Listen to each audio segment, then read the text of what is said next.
This is the Action Movie Guys podcast, bringing you action movie reviews from across the decades, plus box office numbers and insight like never before.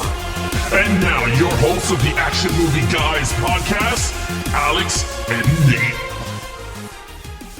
Welcome, everyone, to a brand new episode of the Action Movie Guys podcast, episode 173, Octopussy, 1983. I'm your host, Alex Figueroa. My co-host is Nate from Netflix Reviews. All right, guys, we are almost done with this Roger Moore watch through. But again, Nate has not watched this film, so we're just going to get right to the Rotten Tomato scores of Octopussy from 1983. So let's see what the critics and the audience have to say about this film. Nate. Well, they have to say that they didn't like it that great. This one's lower than the last movie. And again, these are starting, like, in my mind, they're starting to just blend into one big movie. I don't remember all the scores.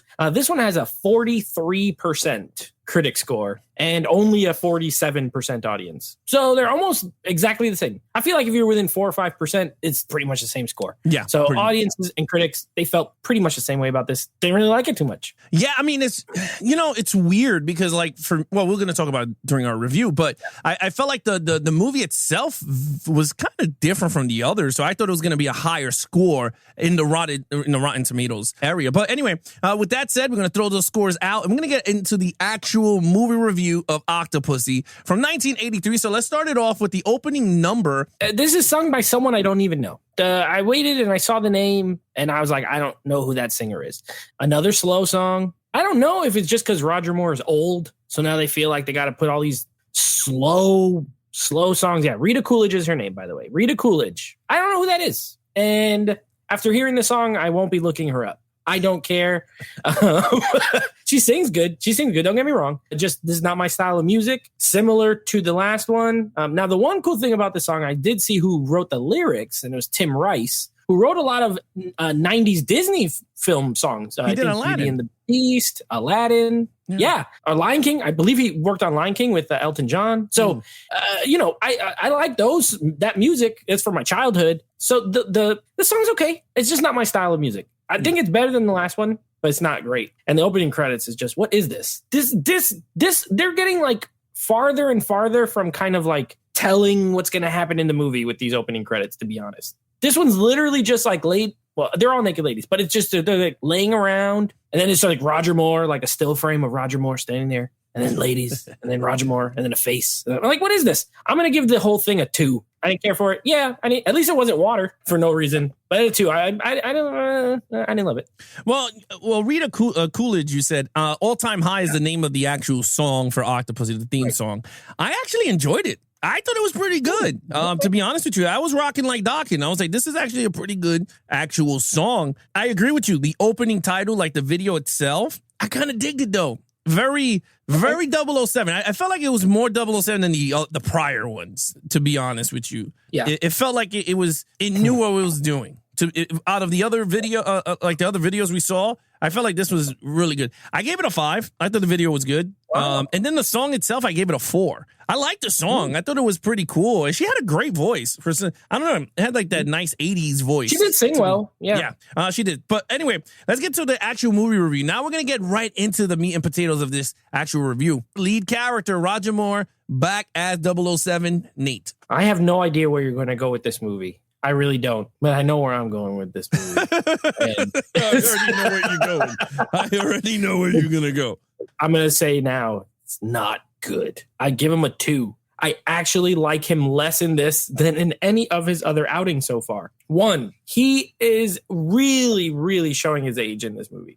He just looks so old. And he's still with these women. Now, at least in this one, the women look a little older. You know what I mean? Like, it's not like the freaking ice skater in the last movie who looked like she was 20 years old. At least these look like, grown women. But that's number 1. The age thing, it shouldn't be such a crazy factor. But, like, we're not talking like, okay, Liam Neeson is old, right? But even when he was older, he looked like he will beat you. Roger Moore doesn't have that look or swag about him. So it's hard to get into the action stuff. Okay, that's number 1. Number 2, this version of Bond, really, he has no story. So it's like, there's nothing to him. He just sort of is there and is like involved in these missions, right? The one time he had a little bit of story was in that other one where where the girl talked about what was that? The Spy Who Loved Me. Yeah. He had a little bit. I liked him a lot in that. It just feels like he's regressed every movie. Like I really don't care about him. I don't care about, and he's the lead, so I give him a 2. Look, I kind of agree with you on this. I felt like age is starting to wear and tear the 007. Now, does it hurt the movie? I don't know. We'll talk about that when we start hitting those categories. But in terms of the character itself, yes, he is very old, and these women are very young, and I can't see how they get attracted to this guy. And I'm not saying he's an ugly dude. I'm not saying he is. I'm just saying that in terms of the film itself, it felt kind of weird, right? Yeah. Like it felt weird. It just didn't feel natural. To me, it didn't feel natural.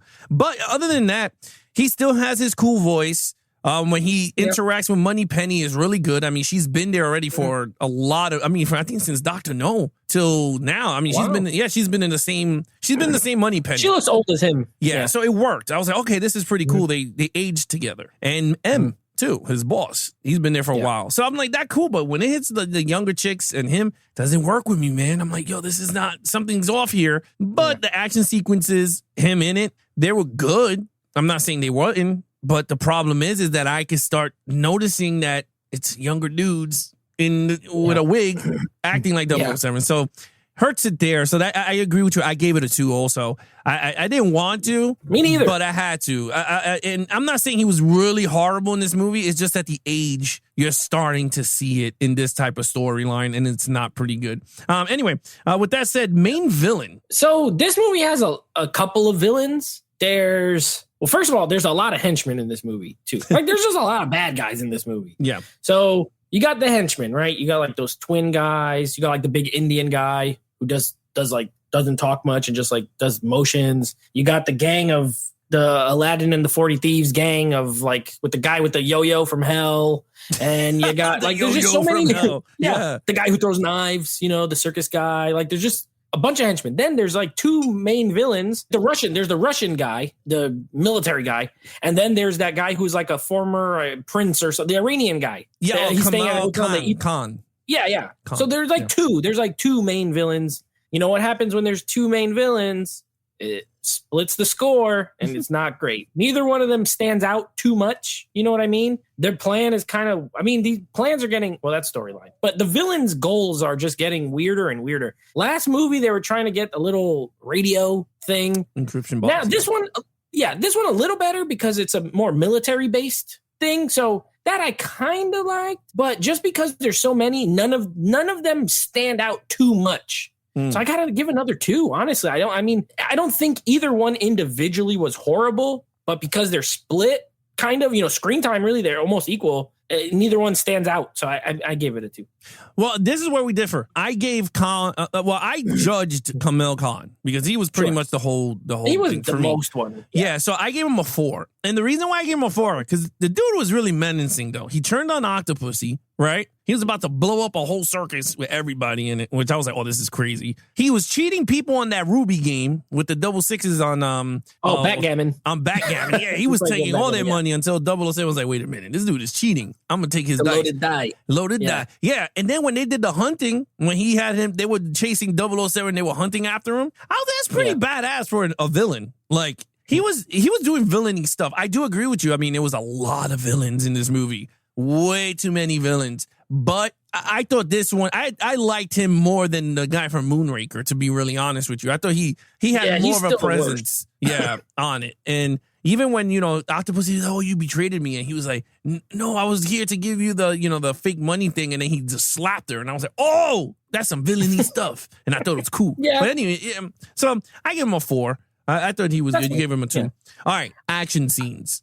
All things to be completely, I thought you'd probably like this movie more than me, but you're more of a Bond fan than me, so not surprising. 4, again, not bad, but whatever. So action, whatever. That was my transition. Look, action. There's so much not action in this movie. Really, like I'm not kidding you. So the movie opens with like a pretty cool scene. It's a pretty cool scene, honestly, with the big explosion at that house, and he has I was like, where's this going? There's like a fake horse ass in the thing, and then all of a sudden it's an airplane.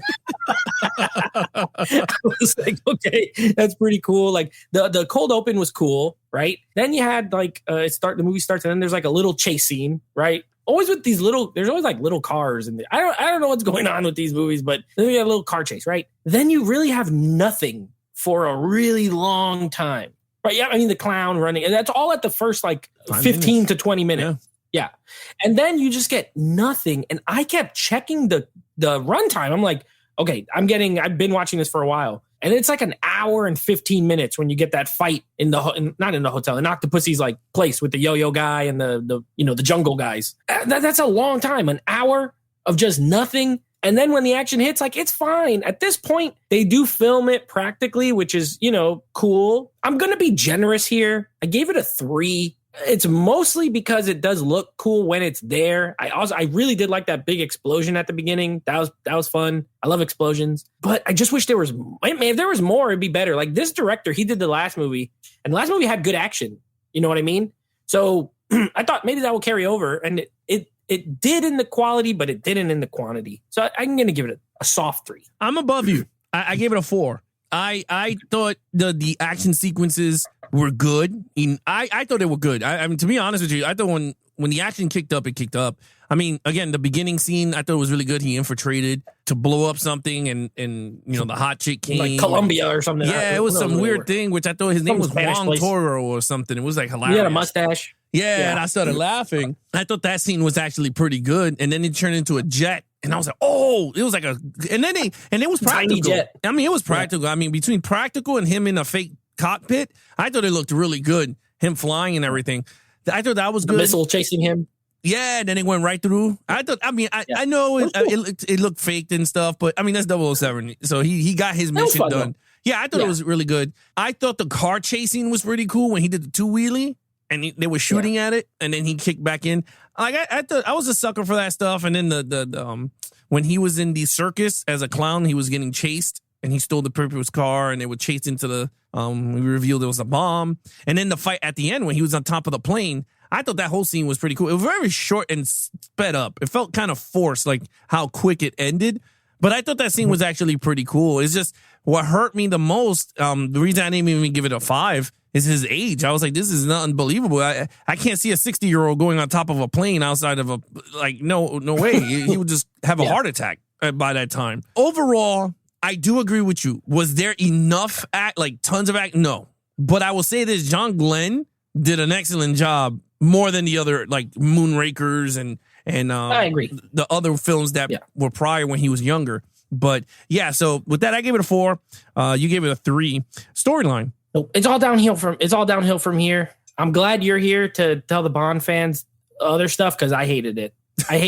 I was so bored. Like, I don't get it. Well, nothing happens in these these last 3 movies. I'm honestly gonna say I'll say 3. Moonraker, the last one. What was it? For Your Eyes Only, I think, and then this one. Like, nothing happens for so long. There's only so many passes I can give. I kept giving them the benefit of the doubt. Look, the storyline here is about it's about a Russian general who wants to disarm these other European nations, and he's using this other guy who's stealing artifacts and making fake jewelry artifacts and all the Fabergé egg and all that kind of crap. And then in between, there's Octopussy, who is apparently her dad was in some other time. I don't know who her dad is, but it's something to Bond's past. She got these ladies in a hotel, and they wear superhero outfits. I don't know what's going on there. They got red suits on. They look I don't know what's going on. And it is just so boring. Bond walks around. He walks around a hotel. They made everything dragged. Everything is so dragged out. I feel if you made if you quick this up, so it's 2 hours and 10 minutes, but I feel there's only about 35 minutes of plot in this movie, to be honest. There's about 35 minutes of plot. And the rest is filler, of just people moving around and talking to each other. And I was not engaged. I didn't like it. I gave it a 1. I did not like the storyline at all. It did nothing for me. Honestly, it did nothing for me. I liked one scene. I like when the generals are all in that room with the turning. I honestly, I thought, okay, this might be pretty cool. and it's not. And then it goes to all this other stuff, and there's like a circus, and I'm like, oh Lord, what is happening? I don't know. I didn't like it. No, it's all right. I mean, yeah, I enjoyed it for what I gave it a 3. I thought it was a good storyline. I thought it was a heist movie when it first started because it was about an egg. I mean, that was the first, I think 45 minutes, it was about this egg being duplicated. And I thought that was pretty cool. I was like, all right, we're going to do a heist movie. But then it just turned into like a nuclear movie. And I was like, okay, here we go again with 2 main plots and a plot. And then you throw Octopussy in it. I liked Octopussy. I'm going to be honest with you. I thought she was really good. Again, I always liked that in organizations, like all hot chicks that could fight. It was like, it was funny. So I was just like, okay, it was pretty cool. Like she was bad, but the other guy, turned on her for the jewelry. They stole all the jewelry and then they're going to blow her up at the same time. So I thought the storyline was good enough. I mean, again, for me, it didn't do nothing for you, but I thought it was good enough. I think what hurt this movie, again, is the age of 007. And I think if you had a younger 007 with this storyline, it could have maybe been a little bit different, the outcome. Yeah. So, with that said, look, I gave it a 3. You gave it a flat 1 overall. Overall, I'm going to give it a 2. It's not worse than Moonraker, but I would probably only put this above Moonraker so far. The problem is the pacing for me. It's too slow paced. And it's not a slow burn, right? There's a difference between slow pace and a slow burn film. Right. A slow burn film means there's things happening and it's building up to this something, right? This it's not that. This is not building up to some monumental thing. Like, what's going on. It just takes forever to happen, which is bad to me. The pacing is not that great. Octopussy was cool. It's weird. It's a weird name, whatever. I'm surprised they went with this. And it was like, they sold tickets to this. Like, people had to walk up to the ticket teller and say, give me 2 for Octopussy. They had to feel weird back in 83 or whenever this was. Yeah. So I don't know. That's kind of funny. Yeah. A lot of beautiful women, beautiful locations. It looks nice. The movie looks nice. Did the 4K again on Amazon. Look cool. Roger Moore. It's less goofy. It's less goofy than some of the other ones. Of course, it has the scene with Q where he just goes to meet him, looks at a bunch of gadgets that he's never going to use, and then gets the one thing he needs. You know what I mean? So I don't know. I give it a 2. I didn't love it. And I didn't have a really fun time watching it. Nah, I mean, it's okay. I mean, I'm above you on this one also. I gave it a 3. I thought it was a good movie. It wasn't great. And it wasn't perfect. I think the movie itself, again, if you're a Bond fan, you're going to enjoy it. You're going to like it. You know the story. You know the characters. If you're not, and this is the first time you're watching it, so it's not like you came into this knowing the movie on a rewatch. This is the first time you're watching, so I didn't expect you to like any of these Roger Moore movies, to be really honest with you. So I personally think you might like View to a Kill, to be honest with you. His last one. 2 so far. Like, I enjoyed the first one, Live and Let Die, and The Spy Who Loved Me. I enjoyed The Spy Who Loved Me a lot. But I could rewatch those. So maybe there's a chance. It's not like flat out, but for the most part, I'm not really feeling Roger Moore too much. No, it's funny. I'm not my favorite Bond. On the rewatch, I'm not.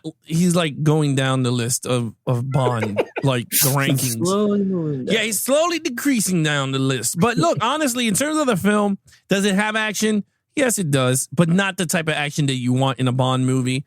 But you have some good stuff. There's stuff there for you. In terms of storyline, again, there's two plots in this one movie, which is going to throw you off. I like the circus theme. I thought it was really cool. It's always different in movies. In terms of gadgets, I mean, he used gadgets. He had his watch, which did the GPS locating thing. And then he had the alligator when he snuck into the Octopussy's lair. I thought that was really cool. Oh, that was funny. Yeah, that was kind of funny. Yeah. He's like fighting an alligator and all of a sudden it's a robot. Well, now that you saw this scene, now you understand when Pierce Brosnan Bond in Die Another Day, he had the alligator right there. That was the alligator from Octopussy. I would have never even. Yeah, I have to go back and look at that. Yeah, so if you look at that scene when he's walking through the entire, because that was the final appearance. No, I think The World's Not Enough, because it's the final appearance of Q. You see all the cool gadgets from all the movies, like when he's walking across. So now that you're watching these, you're gonna go, oh shoot, that's from the movie I hated. But that's cool. Yeah. But anyway, I hate that movie, but I like that alligator. Yeah, pretty much. Yeah, you got the alligator. My favorite scene though, and I laughed my ass off, was when he comes off the boat and the dude is playing with the snake, and he's going he's playing the James Bond music. Yeah, and the snake is there. He goes, "Hey, that's a cool tune," and he throws a coin. I thought that was pretty cute. I thought it was so too. I was like, I didn't even remember that. You see the snake bopping his head. He was just like, he's doing some of that. Anyway, with that said, look, I gave it a 3 overall. It's good for Bond fans, non-Bond fans. You might not like it. All right, total points. This ain't the movie for non-Bond fans. That's probably what it is. This won't be the one to get you hooked in. Total points 10 out of a 25. It's low. And if I don't remember what I gave Moonraker. If it's higher than 10, I take it back. This one's slightly better than that one, but only a 10 for me. Yeah, look, for me, I gave it a 16 out of a 25. I enjoyed it for what it was. I thought it was a pretty good movie. It looks fantastic in 4K. I'll tell you this. So far, the transfers on digital is giving me the light at the end of the tunnel that the 4K disc is going to look spectacular on disc. So anyway, with that said, what is coming up next, Nate? Okay, so next episode, a fun one. We got Ready Player One, little 2000s, the River of Time. We're coming to the end. We only got 3 more movies left in the river, and then we're going on to something else. The 2010s, this one is going to be Ready Player One. And then, of course, next week, we wrap up with our final Roger Moore Bond film. Finally. You want to talk about light at the end of the tunnel? That's it. It's bright, and it's A View to a Kill. So that will, I'm looking forward to it. It has a cool name. Yeah. And I know not just you, some of our Patreons, I believe, enjoy it. So I'm looking forward to watching it, honestly. I give them all a fair chance. So View to a Kill, that's going to be our final in the Roger Moore series. Well, it's Christopher Walken. He's the villain. So I like Christopher Walken. Yeah, you might like it. I like the name. I might like it. Yeah, Dolph Lundgren as his henchman. Yeah. All right. And then what's her name? Far? Grace Jones is the sidekick. Christopher Walken's sidekick. So far, you haven't said anything that I don't like. Yeah, and Duran Duran sings Moore, the mean type. I like Duran. This is shaping up to be a good finale for me. Yeah, so we'll see. Yeah. Anyway, if you want to follow us in our social media accounts, please follow Nate over on Instagram at Nateflix Reviews. Check out the podcast with him and his friends called Nateflix Movie Reviews. Anything action movie, guys. Head over to youtube.com/geeksandflicks for the video version of the podcast, or go to an official website at www.geeksandflicks.com. Check out the podcast there. We have the video, audio simultaneous. During the week, I'll be adding more videos so you have audio, video at the same time. Again, we have merch there. You guys want to support us, buy some merch, Geeks and Flicks shirts, Action Movie Guys t-shirts and whatnot. And of course, join the Patreon if you want to watch us behind the scenes recording your favorite episodes. You are more than welcome to. Again, www.geeksandflicks.com. Other than that, I'm your host, Alex Figueroa, and that is Nate from Nateflix Reviews. Be awesome to each other and geek out.